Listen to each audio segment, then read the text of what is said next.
नमस्कार।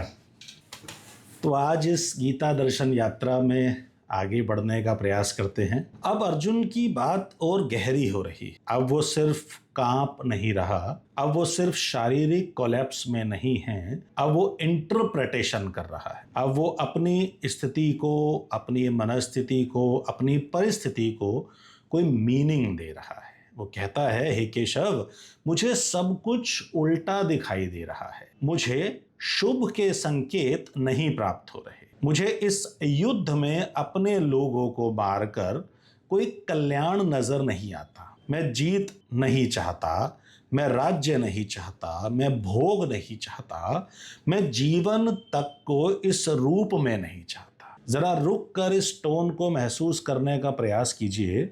ये स्टेटमेंट बहुत स्पिरिचुअल लग सकता है, बहुत विरक्त लग सकता है, बहुत डिटैच्ड मालूम पड़ सकता है, लेकिन कृष्ण की प्रेजेंस में हर वाक्य को गहरा देखना पड़ता। सरफेस पर जो दिखता है वही फाइनल ट्रुथ हो जरूरी नहीं। अर्जुन जो कह रहा है जरूरी नहीं कि वो वही जान गया हो जो बुद्ध ने जाना है। जरूरी नहीं कि वो वही देख रहा हो जो महावीर ने देखा है। जरूरी नहीं कि उसका मुझे राज्य नहीं चाहिए एक्चुअल वैराग्य। यही सटल पॉइंट है, बहुत सटल, बहुत ही सूक्ष्म। क्योंकि अर्जुन राज्य को एज सच रिजेक्ट नहीं कर रहा, वो कंडीशन लगा रहा है। वो कह रहा है अगर अपनों को मारे बिना मिलता तो बात कुछ और थी। अगर रिश्तों को तोड़े बिना मिलता तो शायद मैं लेता। अगर प्रेम को बचाकर पावर मिल जाती तो शायद मैं मना ना करता। यही उसका इशू राज्य नहीं है। यानी यहाँ उसका जो मूल तत्व है वो राज्य नहीं है। यहाँ उसका चैलेंज राज्य नहीं है, उसका चैलेंज है उस राज्य का क्या प्राइस पे करना है। ये बहुत गहरी बात है। अक्सर हम भी लाइफ में यही करते हैं। हम चीज को रिजेक्ट नहीं करते, हम उस कंडीशन को रिजेक्ट करते हैं जिसमें वो मिल रही होती है। हम कहते हैं मुझे पैसा नहीं चाहिए, पर असली बात होती है मुझे इतनी स्ट्रेस के साथ पैसा नहीं चाहिए। हम कहते हैं मुझे प्रमोशन नहीं चाहिए, पर अंदर सच होता है मुझे अपनी पीस खोकर प्रमोशन नहीं चाहिए। हम कहते हैं मुझे रिलेशनशिप नहीं चाहिए, पर सच होता है मुझे अपनी डिग्निटी तोड़कर रिलेशनशिप नहीं चाहिए। यानी वाक्य अलग होता है, अंदर का स्ट्रक्चर अलग होता है। अर्जुन भी इस स्ट्रक्चर में बोल रहा है। वो सुख के भ्रम से मुक्त नहीं हुआ है, वो राज्य की महत्ता से पार नहीं हुआ है, वो जीत के मोह से पूरी तरह खाली नहीं हुआ है। वो सिर्फ इतना कह रहा है कि इस तरीके की जीत का क्या ही फायदा है। इस कीमत पर मिला हुआ सुख कैसा सुख है, इस रक्त से भीगा हुआ राज्य किस काम। अब इस मनोदशा को समझना बहुत जरूरी है, क्योंकि यही सेल्फ कॉन्ट्राडिक्शन का जन्म स्थायी है। यानी ये जो सेल्फ कॉन्ट्राडिक्शन का जन्म हो रहा है वो स्थायी है। आदमी कहता कुछ और है लेकिन मन में चाहता कुछ और है, डरता कुछ और से है और जस्टिफाई कुछ और करता है। माइंड की गांठें इस तरह बनती हैं। अर्जुन के अंदर भी एक गांठ बन रही है, गांठ पैदा हो रही है। वो कह रहा है मुझे जीत नहीं चाहिए, लेकिन उसकी बात के बीच में एक इनविजिबल इफ छुपा हुआ है, एक अदृश्य अगर छुपा हुआ है। अगर अपने ना मरें, अगर प्रेम ना टूटे, अगर गिल्ट ना आए, अगर सब बच जाए तो फिर राज्य मीनिंगफुल हो सकता है, फिर सुख लिया जा सकता है, फिर भोग भी एक्सेप्टेबल है। ये अगर ही उसका बंधनकारी सूत्र है। और ध्यान रहे पूरी मानव जाति अक्सर इसी इफ एंड बट पर चलती है। इफ ये मिल जाए तो मैं खुश हो जाऊंगा, अगर ये रिलेशनशिप बन जाए तो मैं कंप्लीट फील करूंगा, अगर मुझे ये पद मिल जाए तो लाइफ सेटल हो जाए, इफ ये प्रॉब्लम सॉल्व हो जाए तो मैं फाइनली पीसफुल हो जाऊंगा। पूरा जीवन एज इफ पर चलता रहता है, जैसे बस एक कंडीशन पूरी हो जाए और फिर सुख आ जाएगा।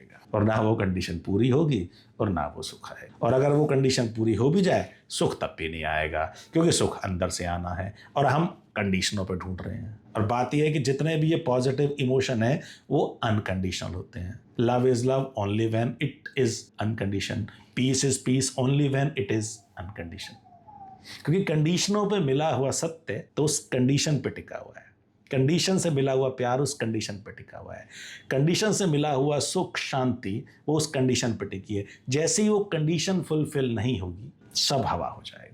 तो पूरा जीवन इस एज इफ पर चलता रहता है, जैसे बस एक कंडीशन पूरी हुई और फिर बस सुख आ जाएगा। लेकिन यहाँ एक बड़ा पैराडॉक्स है। पैराडॉक्स क्या है? जिसको लगता है कि सुख कुछ शर्तों के पूरा होने पर मिलेगा, वो असली में नए नए दुखों की प्लानिंग कर, क्योंकि दुख हमेशा सुख का मास्क पहन कर आता है, टेल हमेशा हेड के साथ आता है। काला काला तब है जब कोई सफेद एग्जिस्ट करता है, दिन दिन तब है जब कोई रात एग्जिस्ट करती है, सुख सुख तब है जब कोई दुख एग्जिस्ट करता है। यानी जब विपरीत पैदा होता है तभी तो वो पैदा होता है, क्योंकि दुख हमेशा सुख का मास्क पहन कर आता है। पहले वो प्रॉमिस लगता है, बाद में वो प्रिजन बन जाता है। पहले वो एस्पिरेशन लगता है, बाद में वो अटैचमेंट बन जाता है। पहले वो अपॉर्चुनिटी दिखाई प्रतीत होता है, बाद में वही एंग्जाइटी बन जाता है। पहले वो डिज़ायर लगता है, बाद में वही डिपेंडेंस बन जाता है। जब तक चीज़ दूर होती है वो सुख का वादा करती है, जब हाथ आ जाती है उसका साथ छुपा दुख भी आ जाता है। इसलिए दुनिया को बहुत बड़ा ड्रामा ये है कि हम दुख को सुख मानकर ढूंढते हैं, और जब तक ढूंढते रहते हैं तब तक एक्साइटमेंट रहती है, मिलते ही असली रंग दिखने लगता है।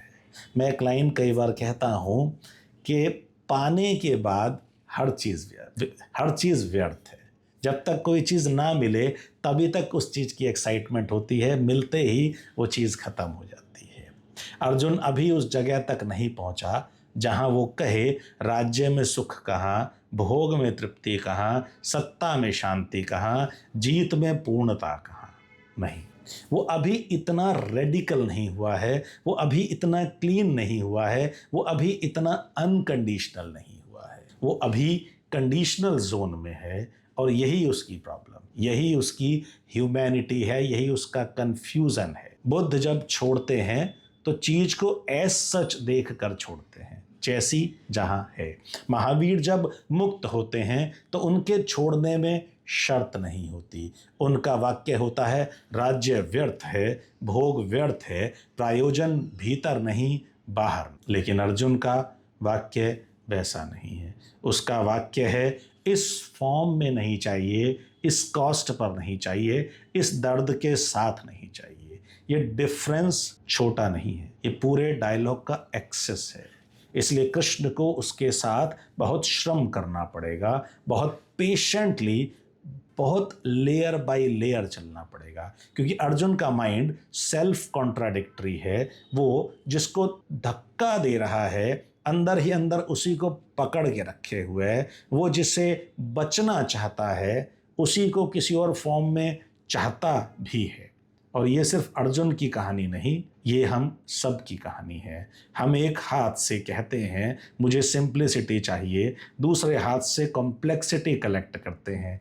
एक हाथ से कहते हैं मुझे पीस चाहिए, दूसरे हाथ से वही पैटर्न रिपीट करते हैं जो स्ट्रेस क्रिएट करते हैं।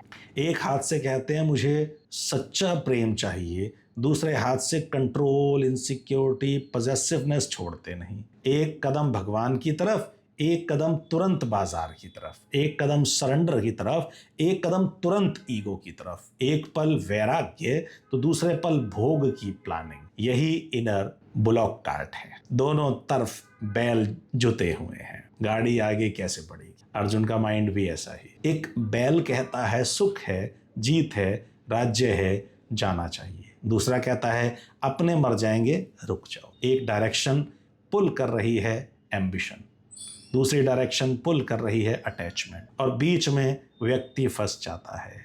यही है सेल्फ कॉन्फ्लिक्ट, यही डिवाइडेड विल है, यही है इंटीग्रेटेड एक्शन का कोलैप्स। अब जरा बैटलफील्ड को फिर से फील कीजिएगा। धूल हवा में है, शंख बज चुके हैं, सेनाएं तैयार हैं, घोड़े भी internally sensing tension. Krishna still हैं, अर्जुन ट्रेम्बलिंग है, बट नाउ स्पीकिंग, और उसके शब्द सुनने में त्याग जैसे लगते हैं, लेकिन अंदर से वो त्याग नहीं है, फ्रैक्चर्ड डिजायर्स हैं। ये बहुत इंपॉर्टेंट इंसाइट है। कभी कभी इंसान का spiritual sounding statement actually spiritually नहीं होते, वो हार्ट डिजायर होते हैं, वो डिसअपॉइंटेड एम्बिशन होते हैं, वो कॉम्प्लिकेटेड अटैचमेंट होते हैं, वो मॉरल लैंग्वेज में पैकेज्ड इमोशनल कंफ्यूजन होते हैं। इसलिए किसी भी वाक्य को उसके शब्दों से नहीं, उसके सोर्स से समझना चाहिए। सोर्स क्या है? Fear, attachment, guilt, awareness, transcendence. ये देखना पड़ेगा सोर्स क्या है। अर्जुन का सोर्स अभी ट्रांसेंडेंस नहीं है, उसका सोर्स अभी कॉन्फ्लिक्ट है। इसलिए कृष्ण उसे तुरंत सेलिब्रेट नहीं करते, वो ये नहीं कर कहते वाह पार्थ क्या वैराग्य है, तुम तो अभी ज्ञानी हो गए हो। नहीं, ऐसा कुछ भी नहीं कहते कृष्ण, क्योंकि कृष्ण देख रहे हैं ये वाक्य क्लीन नहीं है, ये लेयर्ड है, सब उलझा हुआ है, ये कॉन्ट्राडिक्टरी है, अपने ही अंदर चलता हुआ कॉन्फ्लिक्ट है कि चाहिए तो, लेकिन इस कीमत पर नहीं चाहिए। और जब तक कॉन्ट्राडिक्शन क्लियरली देख ना लिया जाए, क्लैरिटी जन्म नहीं लेती। आज के प्रोफेशनल्स के साथ भी यही होता है। एक फाउंडर कहता है मुझे बिजनेस स्केल नहीं करना, लेकिन अंदर सच होता है मुझे स्केल का स्ट्रेस नहीं झेलना। अगर बिना स्ट्रेस के बिजनेस स्केल हो जाए तो मुझे स्वीकार है। स्केल चाहिए, स्केल का इम्पैक्ट चाहिए, लेकिन उसका जो साइड इफ़ेक्ट है, स्ट्रेस, प्रेशर, टेंशन, एंग्जाइटी, वो सब नहीं चाहिए। एक एग्जीक्यूटिव कहता है मुझे टाइटल की परवाह नहीं, पर अंदर होता है मुझे इंसल्ट नहीं चाहिए, रिकॉग्निशन चाहिए। एक क्रिएटर कहता है मुझे फेम नहीं चाहिए, पर अंदर चलता है मुझे चीप अटेंशन नहीं चाहिए, मीनिंगफुल एक्नॉलेजमेंट चाहिए। यही स्टेटमेंट और एक्चुअल साइकी के बीच गैप होता है, और जब तक आदमी उस गैप को देख नहीं लेता, तब तक वो अपने आप से भी सच्चा नहीं हो पाता। अर्जुन की ब्यूटी भी यही है, वो कॉन्ट्राडिक्टरी है पर ऑनेस्ट एनफ है बोलने के लिए। वो कंफ्यूज्ड है पर कॉन्वर्सेशन से भाग नहीं रहा, वो फ्रेगमेंटेड है पर डायलॉग ओपन रखे हुए है, इसलिए उसका ट्रांसफॉर्मेशन संभव है। अब यहाँ एक और बात समझिए, अगर किसी व्यक्ति को सच में सुख के भ्रम से मुक्ति हो जाए तो उसका वाक्य बिल्कुल अलग हो जाएगा।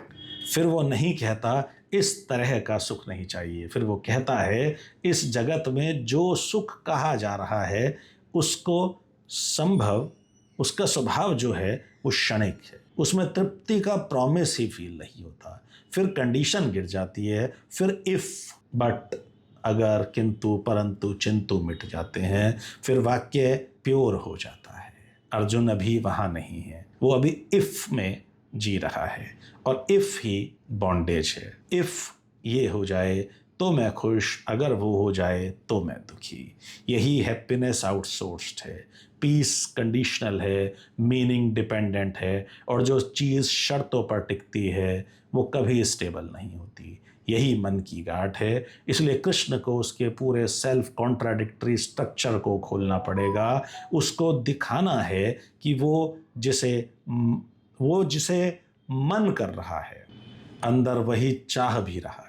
वो अंदर मन में जिस चीज को मना कर रहा है, अंदर वही चाह भी रहा है। जिससे बचना चाहता है उसी को सटल फॉर्म में पकड़े भी हुए है। जिसको रिजेक्ट कर रहा है उसी के साथ उसकी अभीप्सा अभी भी जुड़ी हुई है। और जब तक अभीप्सा जिंदा है, वैराग्य का दावा सिर्फ सरफेस पर है। आज के लिए यही देखना काफ़ी है। अर्जुन का मुझे राज्य नहीं चाहिए फाइनल ट्रुथ नहीं है, वो उसके कॉन्फ्लिक्ट का करंट एक्सप्रेशन है। उसका माइंड अभी भी सुख की संभावना पर बिलीव कर रहा है। उसका माइंड अभी भी प्रयोजन को माना हुआ है। उसका माइंड सिर्फ कह रहा है मेरी शर्तें पूरी हों। यही ह्यूमन माइंड का स्ट्रक्चर भी है। इसको बिना जज किए देखना है, बिना ग्लैमराइज किए समझना है, बिना जल्दी कंक्लूजन लिए ऑब्जर्व करना है। यही से इनर क्लैरिटी का आर्किटेक्चर बनेगा और कृष्ण अब उसी आर्किटेक्चर को बिल्ड करने वाले हैं, step by step, layer by layer, illusion से इनसाइट तक, कंडीशनल डिजायर से डीपर सीइंग तक। सांस लीजिएगा, ये सफ़र अभी और गहरा होने वाला है। अगले पड़ाव तक अपना ख्याल रखिएगा। धन्यवाद।